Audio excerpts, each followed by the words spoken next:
All right. Our next guest is CJ Grace. CJ, so glad to have you with us. Yes, and what an amazing lady to follow. I was trying to take notes on what Sarah was saying because she came up with some real nuggets there.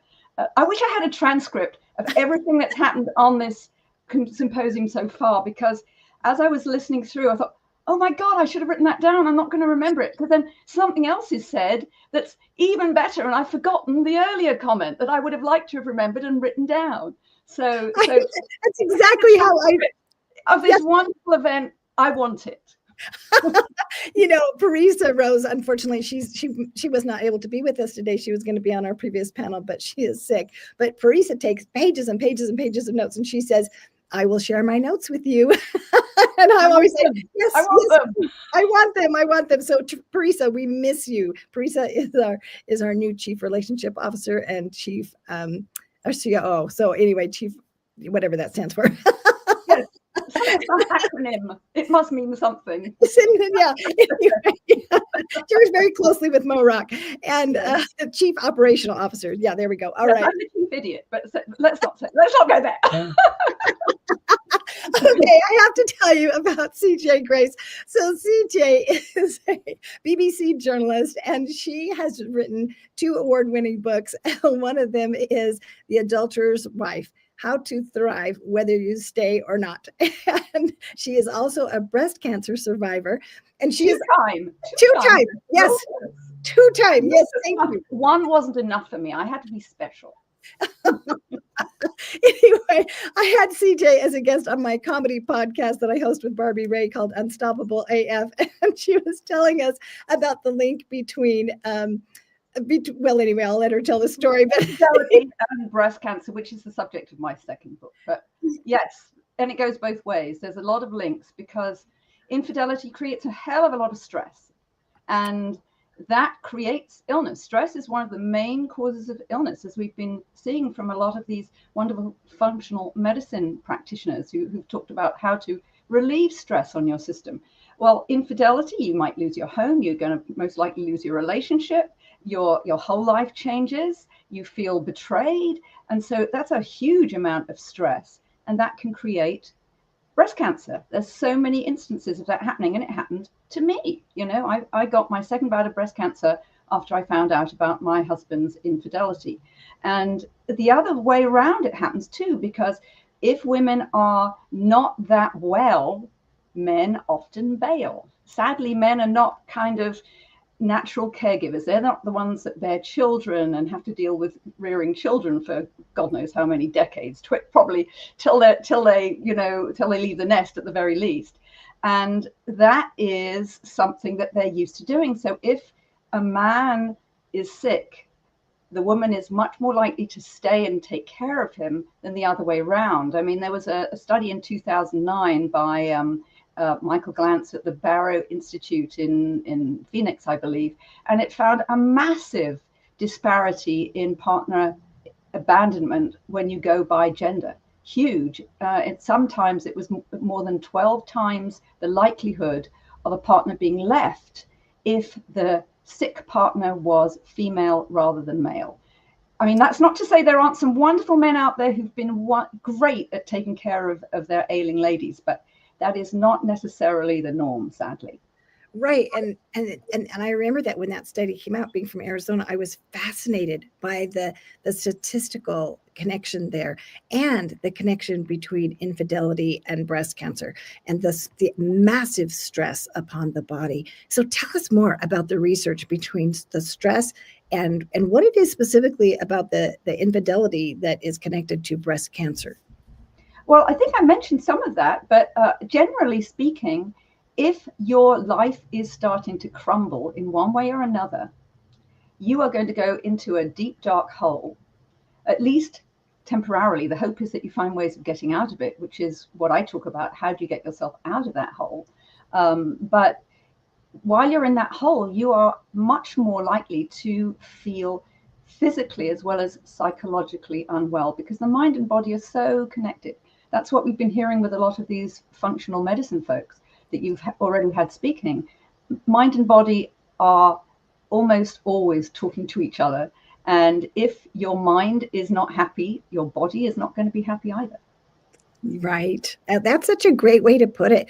And so tell us about the link between cancer and bras, because this was that's one of my main things. I'm known as the lady who flings pink bras up in the air so that telling me, and I can do that if you would like. I always have pink bras with me to throw around, because the link between bras and breast cancer is stronger than the link between smoking and lung cancer. Well, okay, wait. Think about that. Yeah, let's repeat that one. The link between smoking and lung cancer. We think that's the biggest thing that's going on. No, the link between bras and breast cancer is stronger than the link between smoking and lung cancer.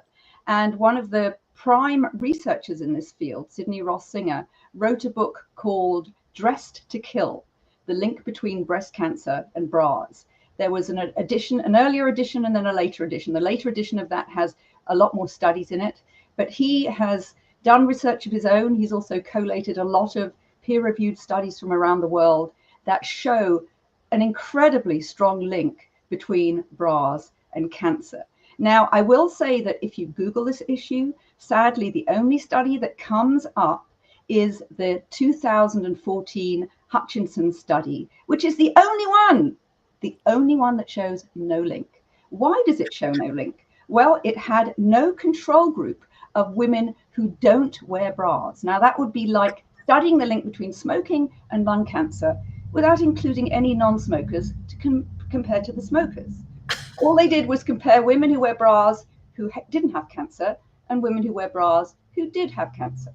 The other critical thing they did was it only looked at postmenopausal women, in whom the effects are much smaller because of something called survivor bias. What that means is anybody who might have died off or be suffering from cancer earlier on might already have died off before they would be able to be included in that study.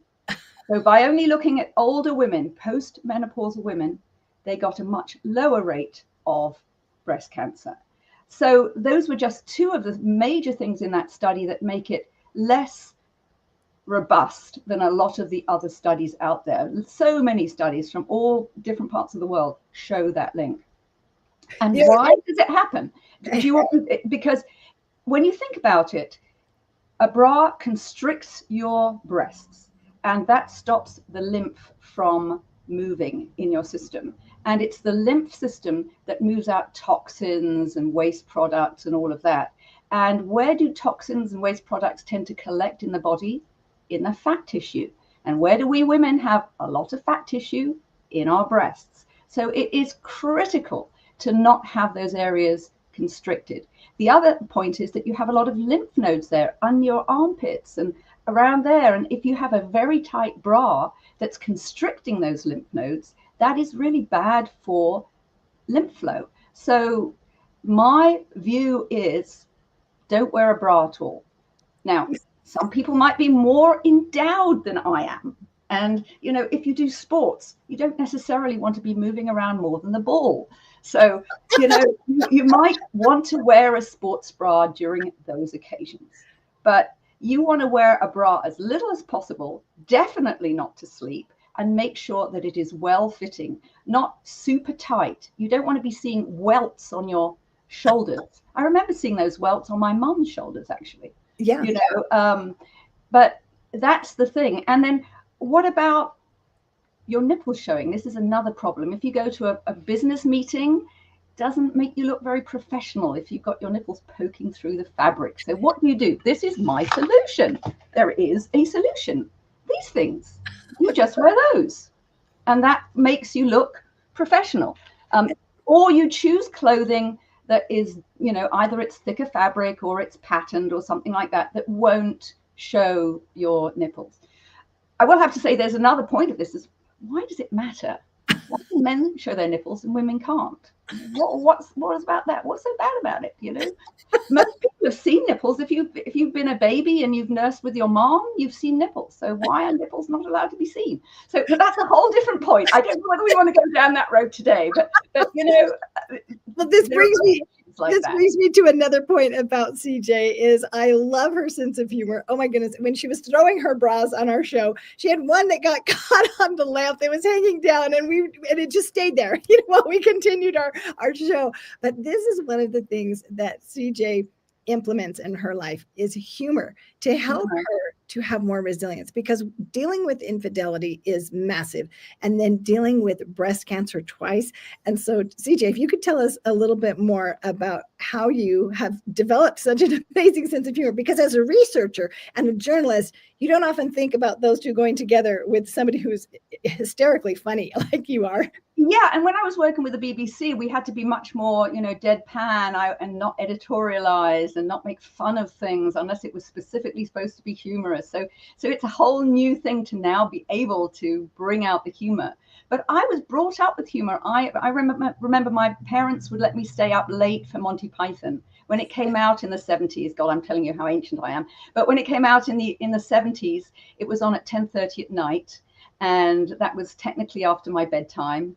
But my parents would let us stay up and watch Monty Python, and I was just addicted to that show. I loved it, and that is my kind of humor.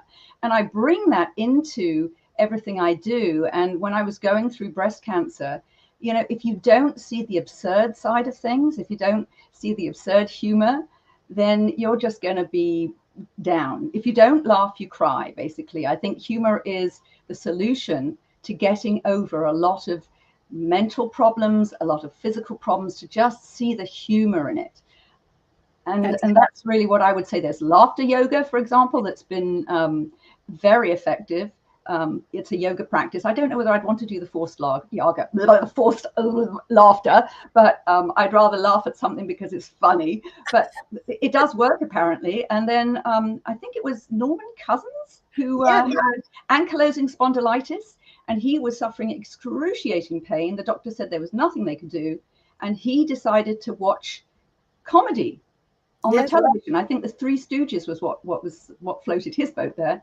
And he found that, just 2 hours of watching that would give him a whole night of pain-free sleep. And eventually he trained himself to not feel that pain anymore. So humor is critical. It's absolutely critical, because it's how you connect with people too. If somebody's in a bad mood and you just make a joke and you laugh and you smile, you've lifted the mood. You've got rid of the deep, dark negativity that you've walked into. So humor is vital to connect. It's vital to get through life, because life will throw you plenty of curveballs. And how do you deal with those? You have to have a kind of sense of absurd humor of the cosmic joke that the universe is playing on you. Absolutely. And I remember when my husband and I, when we would get an argument and the tension would escalate, or other people, but at home, oftentimes when you're with the same person, that can happen. And I remember we were both just so frustrated, and his face looked so funny because his eyebrow, different people have funny faces when they get mad, and it does make me laugh. And so I just couldn't help myself. I said, do you want the 5-minute argument or the 10-minute argument? And oh my goodness, it sent me into gales of laughter. And then he couldn't help it but laugh. And that became a line that I would use as soon as I could remember it. But humor, it de-escalates the situation, and it is a bonding tool in addition to being the best medicine. Laughter really is the best medicine, and it does help our immune system to be strengthened. It helps the neuroscience within our body to be able to reduce our cortisol.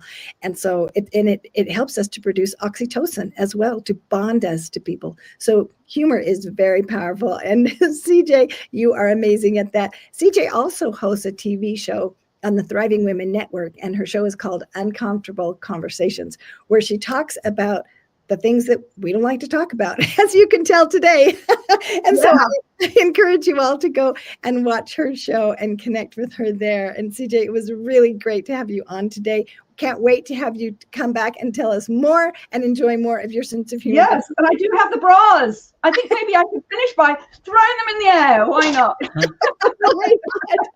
Absolutely. Save yourself from breast cancer. Yes, that's right. Thank you. Can I bring up one point that came up with Sarah Barthel? She talked about the psychological brush off that people often get from their doctors. Oh, yes. And one thing that is very common with is breast implant illness. Breast implant illness is very real.